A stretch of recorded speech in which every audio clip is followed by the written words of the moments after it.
Eternia, a magical world filled with many legends and myths. But this tale is no myth. It is the story of a villain with a vendetta. On the Dark Hemisphere, we've cast off the oppression of your King Randor. We are truly the last free Eternians. Very soon, I will be known throughout Eternia when I kill the king.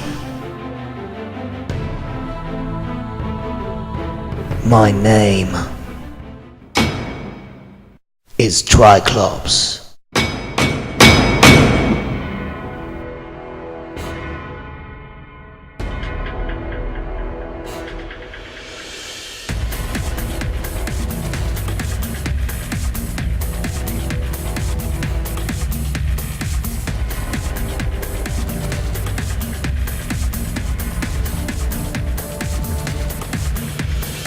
Tri-Klops is here to kill Randor. Why not let him? Because I must kill him!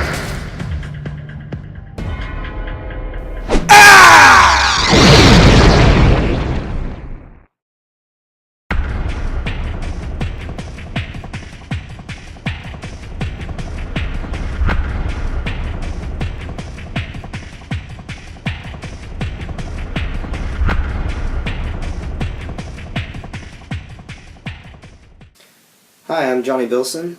In addition to playing Trapjaw and Tri-Klops in the movie, I'm also making several of the costumes. So next up is Teela.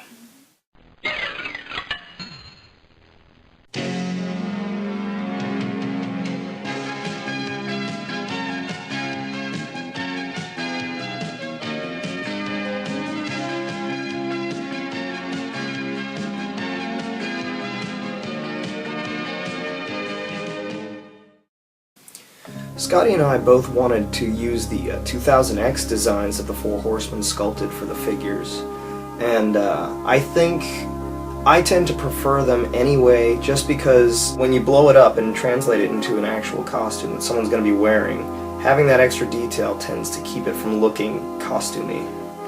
So we're going to take a look at Teela here, and when I was first approaching this, obviously, you know, she's got, you know, a lot of gold and white, so those are the main elements that I was looking for. For the gold, I usually use brass because it's easy to work with and it looks really good.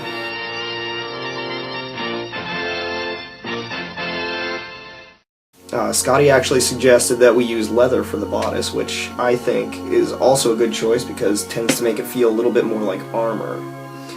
So I found this amazing looking sort of pearlized off-white leather that matches the figure pretty perfect. So this is what I wanted to use. However, it's a little bit thin, so you know, I wanted the upper part, at least, you know, the bodice, to be much thicker leather. So I'm going to be using a thicker leather as a base and then gluing some of this on top. Now Teela is played by Star Ferris, but unfortunately she lives in Maine and I'm based in California, so I have to make do without her. So this mannequin is going to have to stand in for Star while I make the costume. Now I've been soaking the leather that I'm going to use for the bodice for quite a while now, and the idea is that I'm going to press it against this form to shape it.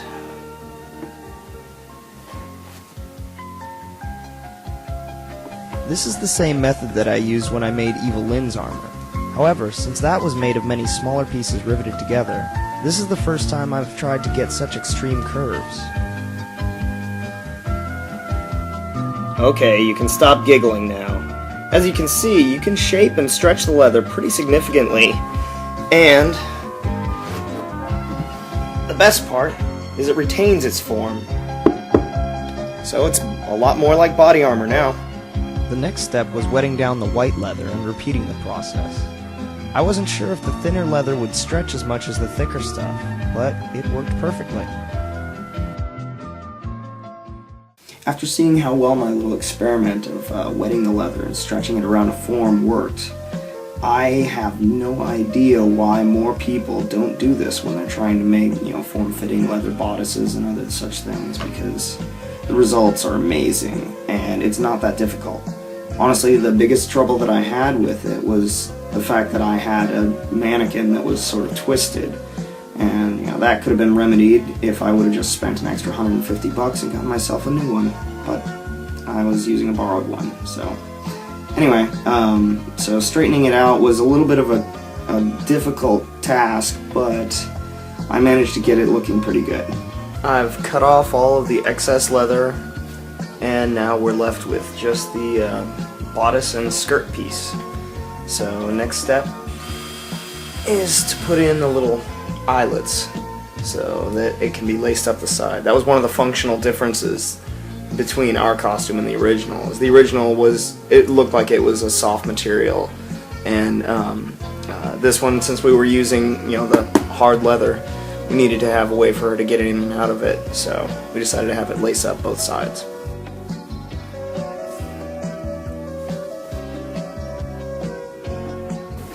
Now to put the bodice together, I'm going to have to do some of the brass work right away.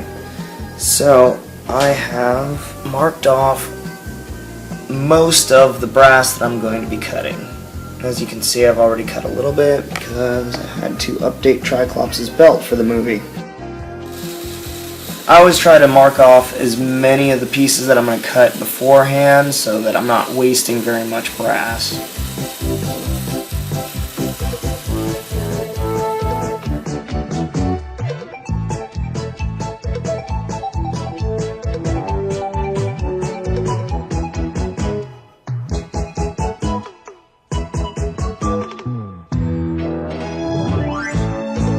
So now I have a bunch of flat pieces of brass, and I need to make the pauldrons, which are what permanently connect the bodice front to back. So I need to put a curve in it.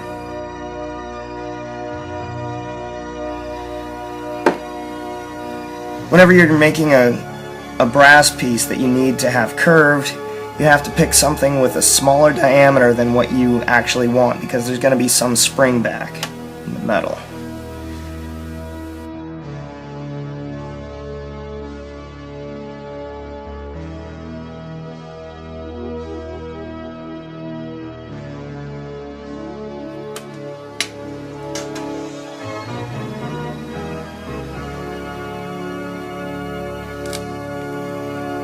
Get a lot of use out of spray cans and wine bottles for this sort of thing, depending on what diameter you want to end up with. But as you can see, it springs back to just about the right size for a shoulder.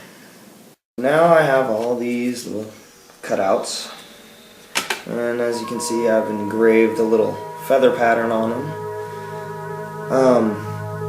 The problem I'm facing right now is that on the figure, you can see her teruges are really thick. Like, they look like they've got a lot of weight to them.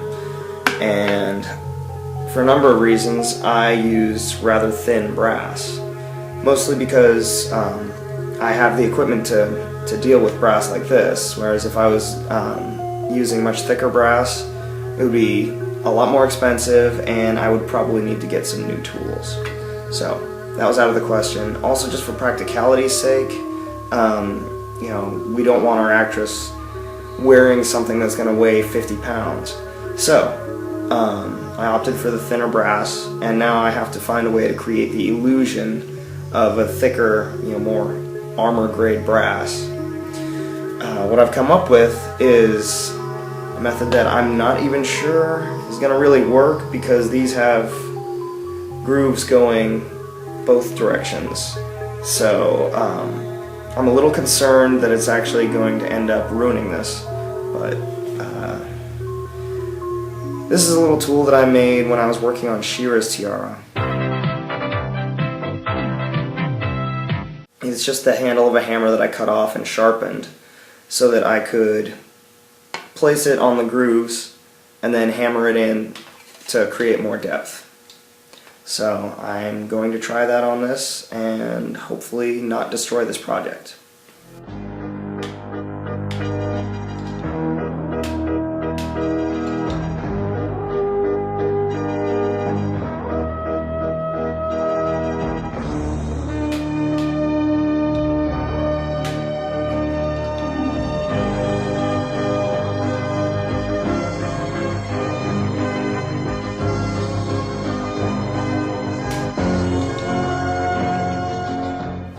We ended up with this sort of obnoxious little curve, but the brass is springy, so I'm not too worried about that. I'm a little more concerned about the center groove completely losing this curve, because I actually do want a little bit of curve to match the one that she has here. But before I get to that, I need to add some shape to this. So I'm going to use a rounded dowel here, and I'm going to bend this around it a little. This is a lot easier than what I had to do for She-Ra's headdress, because on that the grooves are all curved. So I had to bend part of it, reposition the dowel, bend the next part, reposition it again, and so on. Each time being careful not to bend it too much and end up with an unwanted crease. You can see there it already looks a lot better than this side. So that's kind of what I was going for. Teela's armor has a lot of pieces like this. They're on her knee pads, her tiara, her sword holder, even her earrings.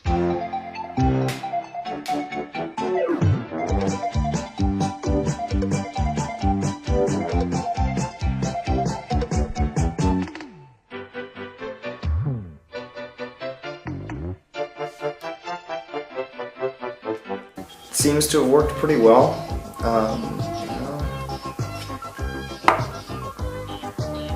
I can restore the curve that I was originally going for just by doing that.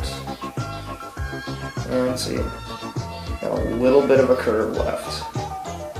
Just what Teela needs. Okay, I just got a shipment in of some of the brass pieces that I ordered for Teela, and I wanted to share them here. We've got a bunch of little brass caps I'm going to be using for her little coin belt. Neat little brass leaves that'll be on her shoulders there. And this flower thing that goes right between her boobs. This. I'm going to have to do some pretty heavy modification on this one, but it's going to be for her knee pads. A miracle happened. Found this magical gold leather. This was just what I needed for the collar. I knew I couldn't get that two-way curve from a flat sheet of brass, and finding something that shape that was big enough would have been expensive. I've painted leather gold before, and it looks okay, but you can't get it as shiny as this leather. I've put some trim around the collar of the bodice, and all it is it's just this gold plastic car door trim that I got in an auto parts store. I would have filmed the process, but it is excruciating because you have to open this little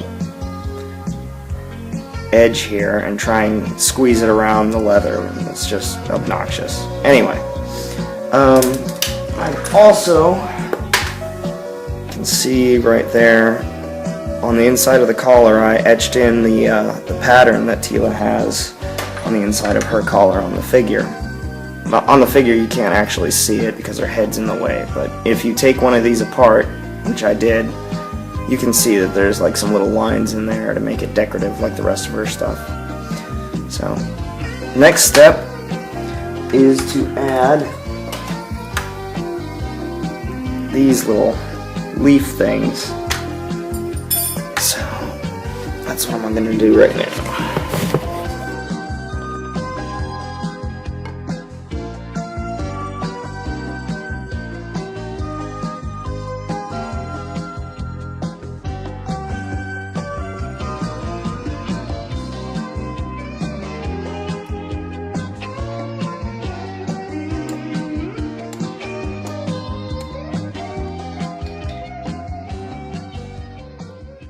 This had me stumped for a little bit.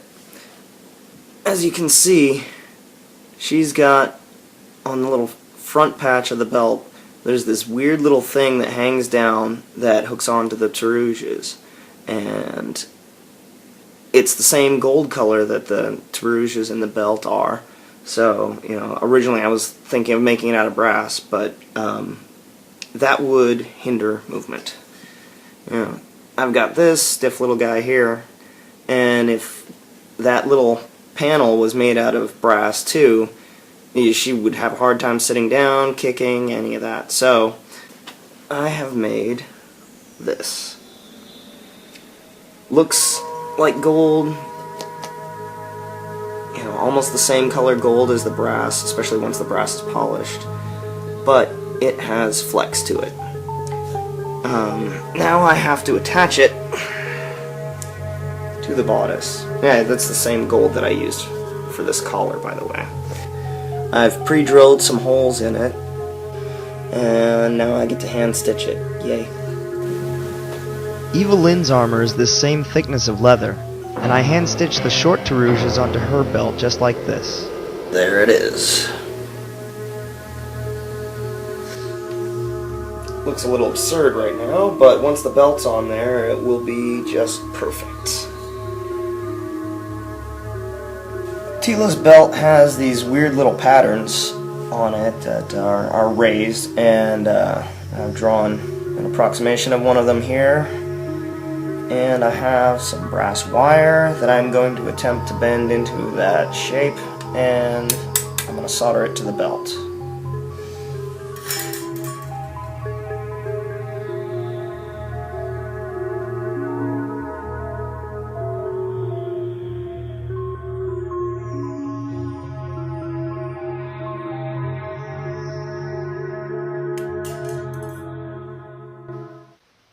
These are two lamp arms that I soldered together.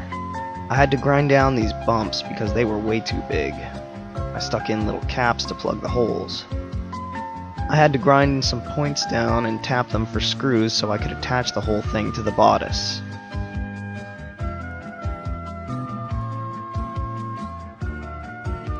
I also put a little super glue in the holes so the screws won't come loose.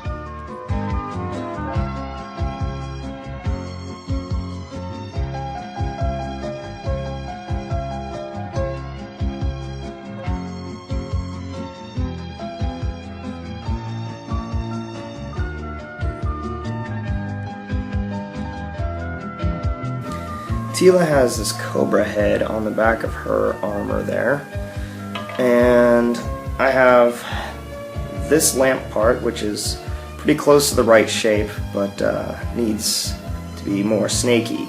So I have a brass pipe that I'm going to chop up and hopefully be able to sculpt and solder onto there to make it look a little more like a snake. The bodice, skirt, and belts are done. I've just polished them up,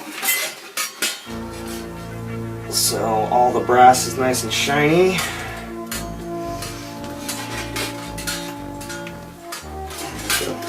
Goofy little tassels on the back. And this is ready for the screen.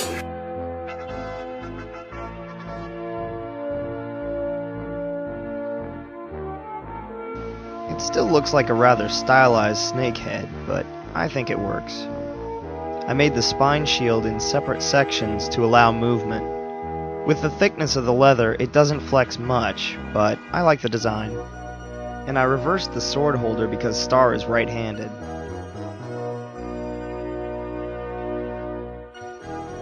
The belt is riveted to the bodice, and D-rings attach the butt plate to it. Next step. She has these vambraces, which are quite ornate.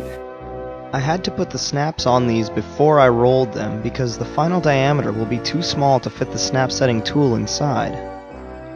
Also, since wrists aren't really round, I had to use different sized things to wrap the brass around to get different curves.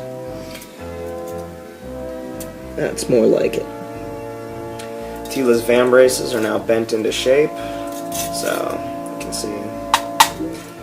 I've marked on these all the areas where there's going to be the little decorative pieces attached, and I'm now going to bend these rods to match those. So this is why it's always good to have a good collection of alcohol, so you have different diameters of bottle to use. I think I'm going to start with this one.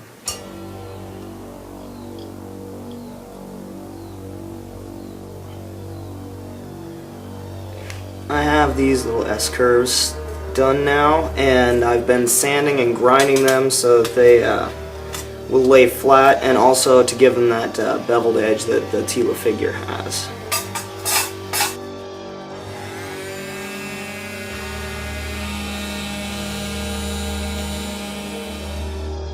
I now have literally dozens of these stupid little rods bent around and sanded and ground down so that they're in the right shape and will lay flat on the vambraces. And I now hate these. So it's time to attach them.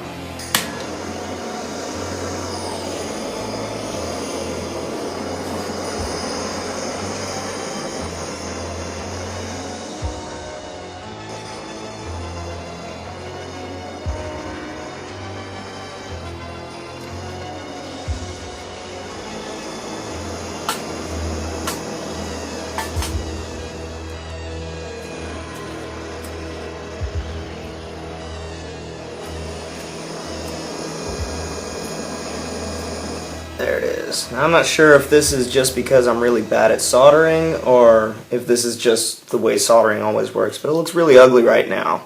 So I'll be doing some cleanup on it. I had to do the same thing with the belt, so it's not really a big deal. Just tedious. I have to make the liner for them. I always make those out of leather.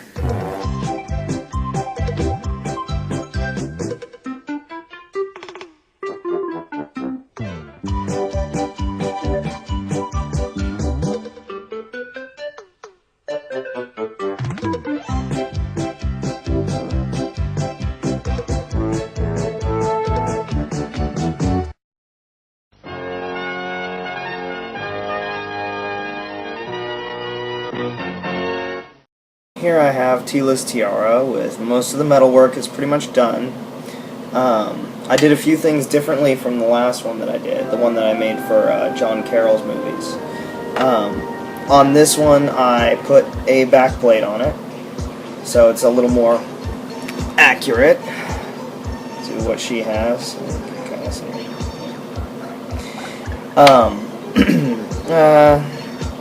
I made a little snake head for that. It's not great, but it gets the job done.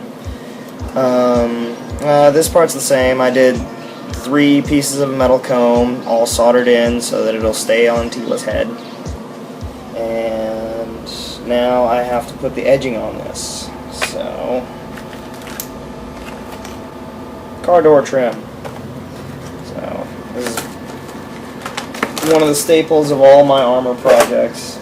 Like if I ever need edging, I always use car door trim because you can get it in silver or gold, and it looks like metal, but it's you know, it's plastic, so it's a little more comfortable for the wearer, and you know, you don't have to worry about it getting scratched up or anything. So.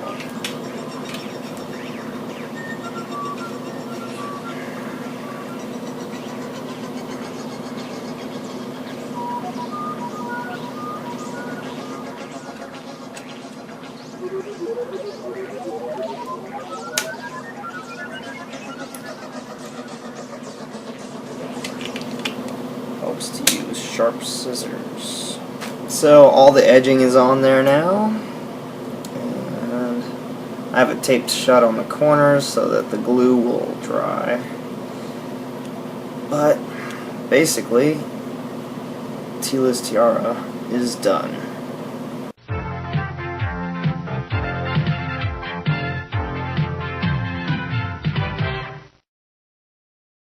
For the frames of Teela's knee pads, she has these little gold rings, and you can see I've put some little notches in it with the Dremel, and now I get to try and chop it in half.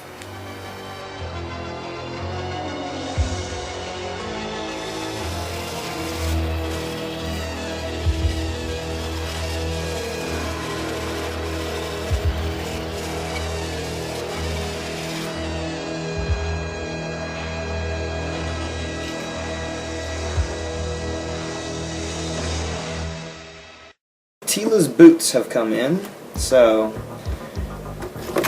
they're a little more of a reddish brown than what this figure has, but the reddish brown is closer to what the original figure had, so that's an acceptable difference.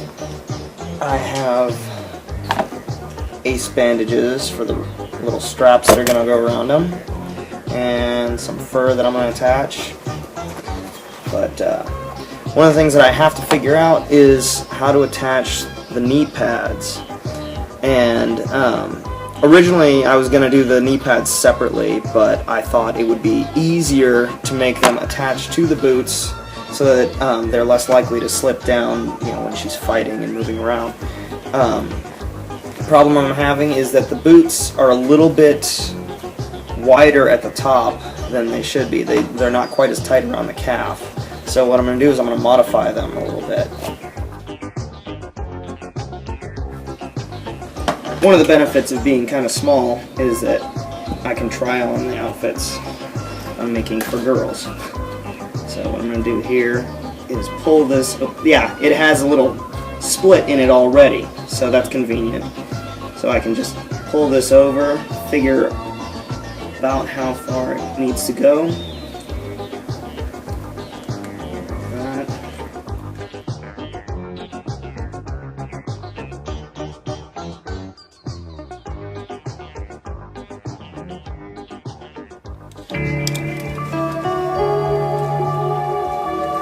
Then I can remove this little strap thing because I'm going to actually stitch it together. It doesn't need to have a buckle.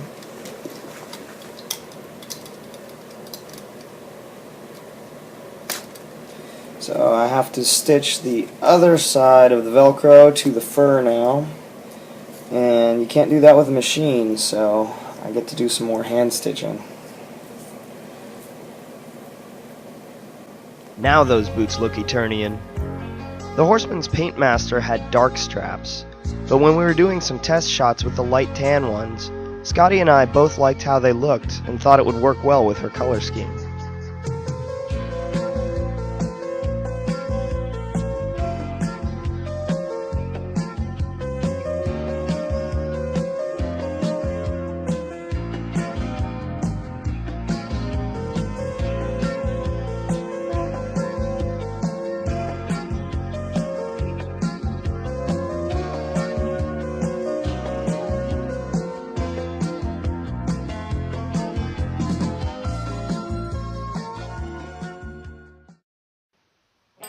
There is another world out there, a world of sorcerers and barbarians, technology beyond your wildest dreams, a world full of magic and adventure.